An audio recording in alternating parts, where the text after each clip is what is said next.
Hi guys, मैं फिर हाजिर हूँ। इस वक्त हम डिस्कस कर रहे हैं ड्रामा सीरियल बिरयानी की एपिसोड 14 का प्रोमो।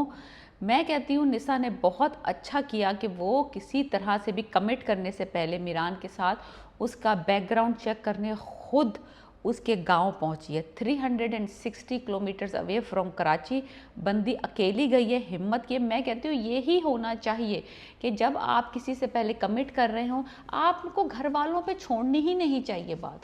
अगर आपने भुगतना है शादी के बाद, आपने निभाना है हर चीज़। जब आप डेट कर रहे होते हैं ना, बड़ी हरी हरी नज़र आ रही होती है और मीरान के अंदर भी हर चीज़ परफेक्ट 10 आउट ऑफ 10 सिचुएशन थी। लेकिन निशा को और मुझे कुछ गड़बड़ लग रही है, कुछ गड़बड़ लग रही है। तो एनीवेज बहुत अच्छा मूव है निशा की तरफ से। उसने बहाना बनाया है कोई प्रोजेक्ट का और शी वेंट अलोन, मीरान के साथ नहीं गई। बिकॉज अगर मीरान के साथ जाती तो कुछ ना कुछ छुपन छुपैयाँ हो जाती, कोई बातें बन जाती, what ever. She went alone और मामू जान साथ गए, चलो फॉर बिकॉज फैमिली। अगर आप किसी यंग लड़की को ऐसे 360 किलोमीटर दूर किसी फ्यूडल के घर तो नहीं आप भेजते ना पाकिस्तान में, दैट्स नॉट एक्सेप्टेबल। सो बड़ा अच्छा रियलिस्टिक दिखाया। तो निशा साहिबा पहुंची हैं मीरान की अबाई घर, हवेली जो उनका गांव है, जो उनका सेंटर दिखाया है कि इंटीरियर सिंध का लोकेशन दिखाई है। और वो बंदी पहुंची है, वहाँ पे गुल से मुलाकात हुई है। गुल इज़ गुल का कैरेक्टर इतना कोई सोफिस्टिकेटेड, इतना कोई ग्रेसफुल दिखाया है, बहुत अच्छी। सरबत गिलानी ने बहुत अच्छी एक्टिंग की है। वो उसको अब अपना इलाका दिखा रही है, उसको खेत दिखा रही है, ज़मीनें दिखा रही है, लोगों से मिलवा रही है, कल्चर इंट्रोड्यूस करवा रही है। उसको मज़ार पे ले गई है, मज़ार के ऊपर जहाँ पे फातिहा पढ़ते हैं लोग वहाँ पे, और वो धागे और वो जो मन्नतें मानने वाली दीवार है वहाँ उसको दिखाया कि ये मन्नतें हैं, ये लोगों की अरमान है इस दीवार पे ना। तो एनीवेज शी छोटी छोटी इंट्रोड्यूस करवा रही चीज़ें।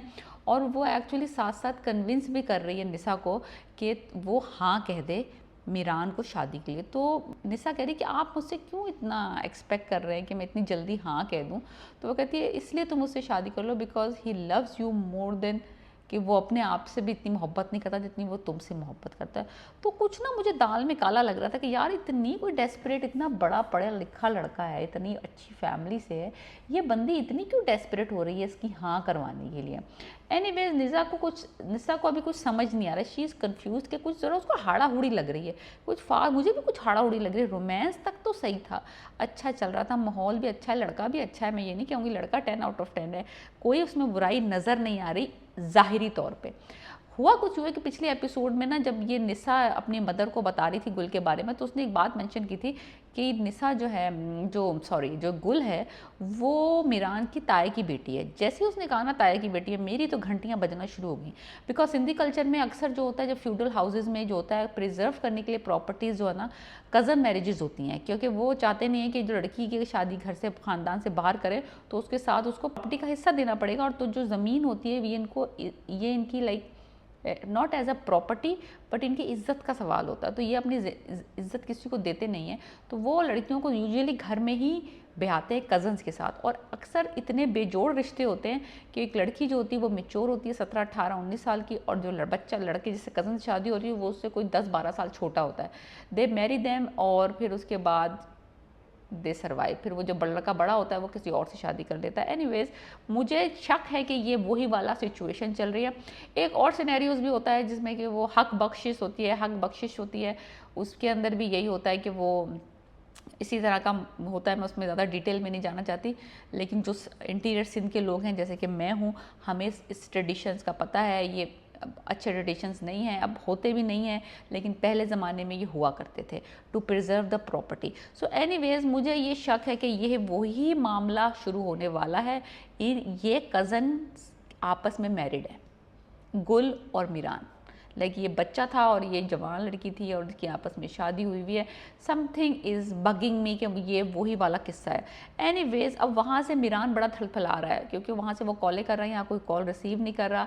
निशा उसकी कॉल रिसीव नहीं करी, तो आखिरकार गुल ने उठाया, भाई ततलाओ मत, हमने संभाली हुई है बात इन्होंने संभाली हुई थी। इन्होंने इस राज को पे पर्दा डाला हुआ था अनलेस अनटिल हारून जो बच्चा है, जो स्पेशल नीड्स बच्चा दिखाया है, जो भाई दिखाया है इसका, वो कर रहा था कोई पेंटिंग और वहाँ पे कोई पिक्चर पड़ी हुई थी। I think he is drawing, उन पिक्चर्स को देख के ना ड्रॉ कर रहा था। वहाँ पे पिक्चर नज़र आ जाती है निशा को, एक old picture of a married couple जिनकी शादी की पिक्चर है, और जब वो हारून से पूछती है कि ये कौन है, तो वो कहता है दुल्हन जो है वो गुल है और जो दूल्हा है वो मीर।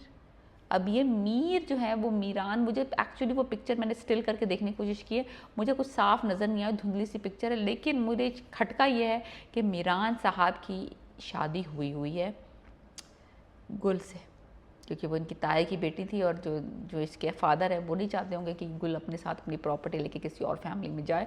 तो ये वाला कॉम्प्लिकेशन आएगी अब निसा की और मीरान की लव स्टोरी में।